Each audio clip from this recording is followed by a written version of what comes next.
এতিয়া দিম মই ইয়াত গাহৰি মাংসখিনি।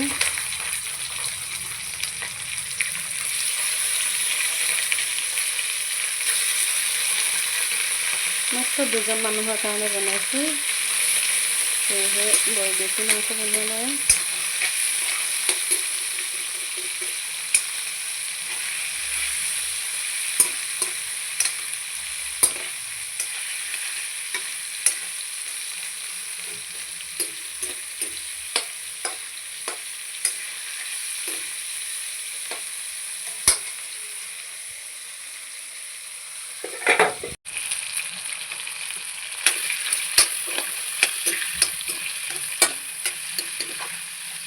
এতিয়া মই ইয়াত দিম আদা ৰচুন দিছোঁ, যিহেতু আগতে মই দিয়া নাই, তেলত জ্বলি যাব, জ্বলি গ'লে খাবলৈ বেয়া হ'ব। আৰু এতিয়া মাংসৰ লগতে আদা ৰচুনখিনিও মিক্স হ'লে জ্বলি নাযাব।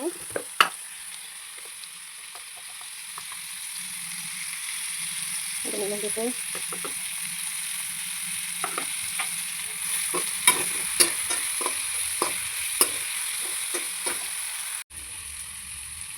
অলপ হালধি দিছোঁ। বেছি মছলা দিয়া নাই, মই আদা ৰচুন জলকীয়া আৰু নিমখ হালধি, মই অন্য মছলা নিদিওঁ ইয়াত। কিন্তু গাহৰিত মছলা নিদিয়াকৈ খাই মই ভাল পাওঁ। এতিয়া মই ইয়াত দিম আলু আৰু কোমোৰা কাটি থৈছোঁ।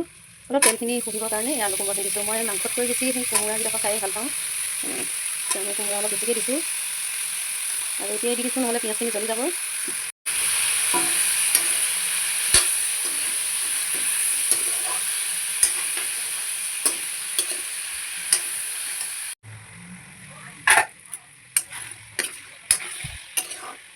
এই তেলৰ কাৰণে মাংসটো খাব বেয়া পাওঁ, ইমান বেছি তেল নহয়, ইমান বেছি তেল।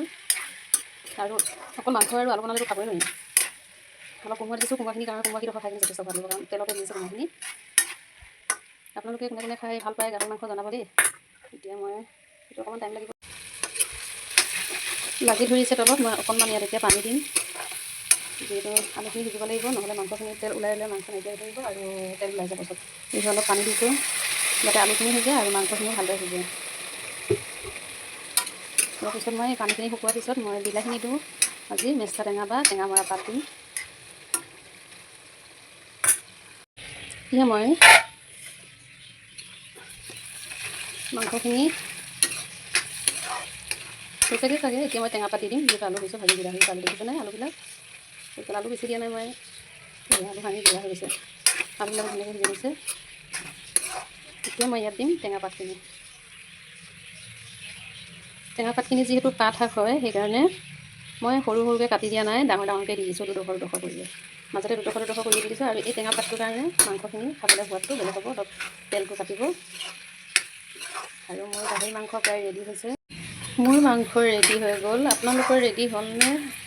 ভিডিঅ'টো চাই কেনেকুৱা পালে জনাব, লগতে লাইক কমেণ্ট এটা কৰি থৈ যাব, তেতিয়া বনাবলৈ বা ভিডিঅ' দিবলৈ উৎসাহ পাওঁ। ঠিক আছে, সকলোকে ধন্যবাদ দিলোঁ ইমানখিনিলৈকে চোৱাৰ বাবে। ৰেডি হৈ গ'ল মোৰ এয়া গাহৰি মাংসৰ মেষ্টা টেঙা, আলু আৰু কোমোৰা।